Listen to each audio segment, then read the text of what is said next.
여러분 안녕하십니까? 이어서 광주에서 전해드립니다.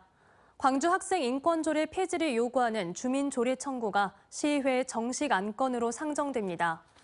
광주시의회 운영위원회는 회의를 열고 일부 종교단체 등이 청구한 학생 인권조례 폐지안을 수리했습니다.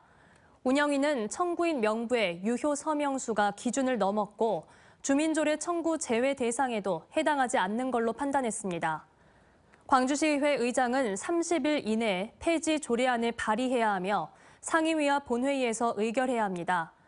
한편 광주교육시민연대 활동가 등은 회의장을 찾아 조례 폐지 반대를 촉구하는 피켓 시위를 벌이기도 했습니다.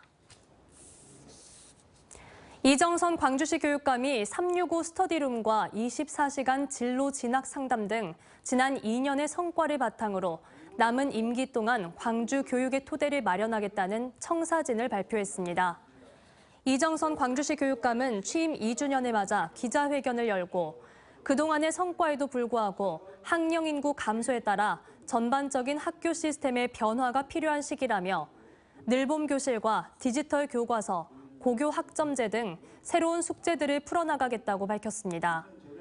한편 이정선 교육감은 폐지 목소리가 나오고 있는 학생 인권 조례에 대해서는 학생과 교사 등 학교 구성원들의 인권이 조화와 상생을 이뤄야 한다는 입장을 밝혔습니다. AI와 로봇, 드론 등 최첨단 기술을 한 곳에서 만나볼 수 있는 광주 미래산업 엑스포가 오늘 김대중 컨벤션 센터에서 개막했습니다. 미래산업 엑스포에는 현대자동차 그룹이 참여해 물류 모빌리티 로봇 등 최신 모빌리티 기술을 선보이며 드론과 AI 기업들도 참여해 그동안의 사업 성과와 상용화를 앞둔 첨단 미래 기술을 보여줍니다. 기존 국제 그린카 전시회 등 4개 전시회를 통합한 이번 엑스포는 오는 29일까지 열리며 시민들이 참여할 수 있는 다양한 체험형 부대 행사들도 진행됩니다.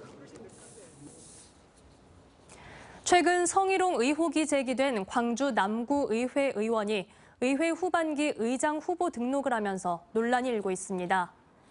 광주 남구의회에 따르면 제9대 남구의회 후반기 의장 선거 경선 후보에 성희롱 의혹을 빚은 김모 의원이 등록했습니다.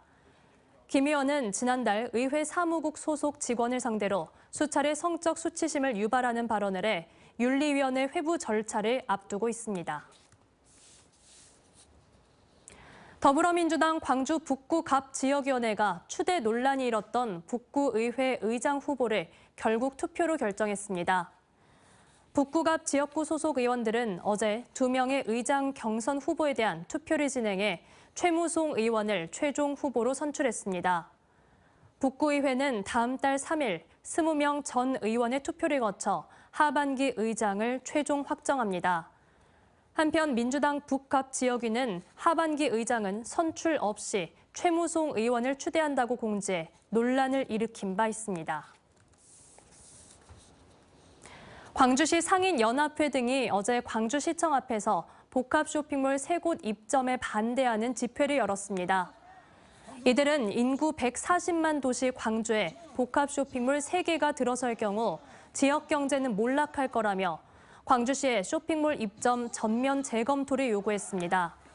집회에는 주최 측 추산 300여 명이 참여해 삭발식과 500m 거리 행진을 했습니다. 광주 소방안전본부 소속의 한 공무원이 술을 마신 채 차를 몰다가 적발됐습니다. 경찰에 따르면 소방 공무원은 어제 새벽 광주 서구의 한 도로에서 음주운전을 하다 경찰에 적발돼 불구속 입건됐습니다. 언제 어디서나 내 손 안의 뉴스. 광주 MBC 뉴스 유튜브 구독으로 함께하세요.